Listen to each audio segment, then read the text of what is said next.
লুচি কিংবা কচুরি সাথে যদি হয় ছোট আলুর দম, ব্যাপারটা কিন্তু বেশ জমে যায় না? আজ নিয়ে চলে এসেছি নতুন একটা রেসিপি, বিট গাজরের কচুরি আর ছোট আলুর দম। প্রথমে রান্না করে দেখাবো ছোট আলুর দমটা, যেটা তোমরা খুব সহজ পদ্ধতিতে খুব কম সময় ইজিলি ঘরে ঝটপট বানিয়ে ফেলতে পারো। আমি কিন্তু এটা সম্পূর্ণ নিরামিষভাবে রান্না করেছি, তোমরা চাইলে পেঁয়াজ ব্যবহার করতে পারো। প্রথমে আলুগুলোকে সেদ্ধ করে নিতে হবে, ওই একটা মতন সিটি দিলেই হবে। এবার তাতে সামান্য লবণ আর সামান্য কাশ্মীরি লঙ্কার গুঁড়ো মাখিয়ে নিতে হবে।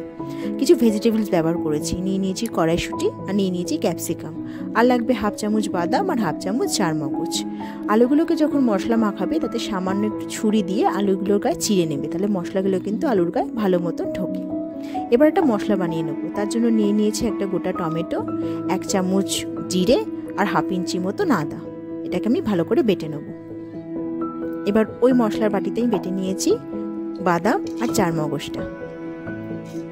ব্যাস, আলুর দমের জন্য যা যা বাটাবাটি দরকার মোটামুটি কিন্তু আমার রেডি হয়ে গেছে। এবার কড়াইতে দিয়ে দেবো সর্ষের তেল। তেলটা ভালো মতন যখন গরম হয়ে যাবে, ফোড়নের জন্য আমি ব্যবহার করেছি গোটা গরম মশলা আর শুকনো লঙ্কা। এবার আমি আলুগুলোকে সামান্য ভেজে নেব। আলুগুলো কিন্তু আমি খুব বেশি ফ্রাই করব না, হালকা মতন ফ্রাই করব। আলুগুলো দেখে বুঝতেই পারছো যে খুব বেশি আমি আলুগুলোকে ভাজিনি। আলু ভাজার সময় এই গরম মশলার গন্ধটা কিন্তু দারুণ ওঠে। এবার ওই তেলেই আমি ক্যাপসিকামটা একটু হালকা করে ফ্রাই করে নেব।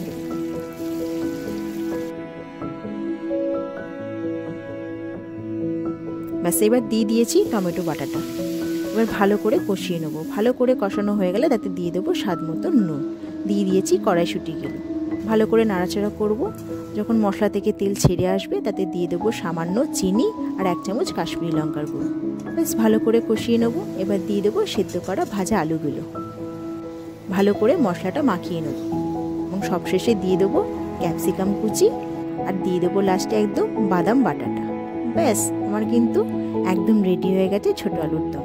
একবার ফুট দিলেই কিন্তু রেডি ছোট আলুর দম। এটা কিন্তু আমি সার্ভ করেছি বিট গাজরের কচুরি দিয়ে, যেটা তোমরা দেখতে পারবে পরের ভিডিওতে। তাই সঙ্গে থাকো, সাথে থাকো, দেখতে থাকো উমার হেসেল। ও সাবস্ক্রাইব করতে কিন্তু একদম ভুলো না।